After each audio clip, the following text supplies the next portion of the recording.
Hello, तर पुन्हा एकदा स्वागत आहे माझ्या नवीन व्हिडिओमध्ये. इथे बघू शकता एक व्हेज लोडेड पिझ्झा, एक चॉकलेट सँडविच आणि एक पेरी पेरी फ्राईजची ऑर्डर आली होती. सगळ्यात पहिलं तर मी व्हेज लोडेड पिझ्झा बनवला आणि तो बेक करण्यासाठी ठेवून दिला. इकडे मी फ्राईजसुद्धा तळण्यासाठी ठेवलेले होते.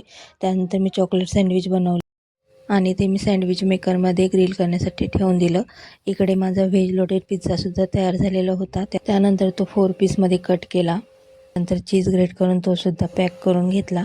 त्यानंतर मग मी सँडविच कट करून घेतलं आणि गार्निश करून ते सुद्धा पॅक करून ठेवलं, कारण रायडरसुद्धा खाली आलेलेच होते. त्यानंतर इथे मी फ्राईजसुद्धा फ्राय केल्या आणि त्याच्यानंतर ते काढून घेतल्या आणि त्याच्यावर पेरी पेरी मसाला घालून ते सुद्धा सिल्वर कंटेनरमध्ये पॅक केलं. अशा प्रकारे माझी पूर्ण ऑर्डर तयार झालेली होती.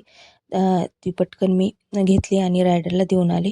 भेटूया पुन्हा नवीन व्हिडिओसहित. तोपर्यंत थँक्यू.